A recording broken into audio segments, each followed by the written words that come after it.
SIR বিরোধিতায় বরাবরই সরব হয়েছেন পশ্চিমবঙ্গের মুখ্যমন্ত্রী মমতা বন্দ্যোপাধ্যায়। এই নিয়ে মুখ্য নির্বাচন কমিশনার জ্ঞানেশ কুমারকে একাধিকবার চিঠি লিখেছেন তিনি। আগামী সোমবার দিল্লিতে নির্বাচন কমিশনারদের সঙ্গে সাক্ষাৎ করার কথা রয়েছে তার আগে এসআইআর প্রক্রিয়ায় বড়সড় অনিয়ম ও পক্ষপাতিত্বের অভিযোগ তুলে মুখ্য নির্বাচন কমিশনার জ্ঞানেশ কুমারকে ফের চিঠি দিলেন পশ্চিমবঙ্গের প্রশাসনিক প্রধান। শনিবার কমিশনকে লেখা চিঠিতে তিনি অভিযোগ করেছেন, জনপ্রতিনিধিত্ব আইন এবং প্রচলিত নিয়মাবলীকে বুড়ো আঙুল দেখিয়ে রাজ্যে একতরফাভাবে মাইক্রো অবজারভার নিয়োগ করা হয়েছে, যা দেশের যুক্তরাষ্ট্রীয় কাঠামোর পরিপন্থী। মুখ্যমন্ত্রী তার চিঠিতে গভীর উদ্বেগ প্রকাশ করে জানিয়েছেন, এই সংশোধনী প্রক্রিয়ার জেরে সাধারণ মানুষকে চরম দুর্ভোগের মুখে পড়তে হয়েছে।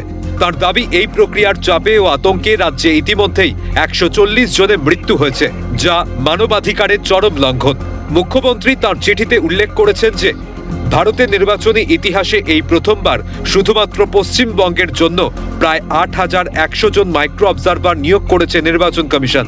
তার অভিযোগ, এই পর্যবেক্ষকদের কোনো উপযুক্ত প্রশিক্ষণ নেই এবং 1950 সালের জনপ্রতিনিধিত্ব আইন বা 1960 সালের নির্বাচনী বিধিতে তাদের ভূমিকার কোনো উল্লেখ বা আইনি বৈধতা নেই।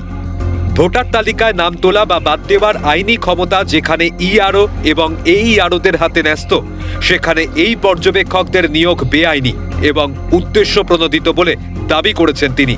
মুখ্যমন্ত্রী প্রশ্ন তুলেছেন, দেশের অন্য কোনো রাজ্যে যেখানে এই প্রক্রিয়া চলছে সেখানে মাইক্রো অবজারভার নিয়োগ না করা হলেও বাংলার ক্ষেত্রে কেন এই ব্যতিক্রমী নিয়ম? চিঠি শেষে গোটা এসআইআর পদ্ধতি নিয়ে বিরক্তি প্রকাশ করেছেন মুখ্যমন্ত্রী। তার মতে, কমিশনের এই নানা নিয়মের জন্য সাধারণ মানুষ দীর্ঘ সময় ধরে হেনস্থার মুখে পড়ছেন, তাই এই পদ্ধতি অবিলম্বে বন্ধ করা হোক। রাজ্যের শাসক শিবিরের অভিযোগ, এসআইআর প্রক্রিয়ার মাধ্যমে উদ্দেশ্য প্রণোদিতভাবে বহু প্রকৃত ভোটারের নাম বাদ দেওয়ার ষড়যন্ত্র চলছে।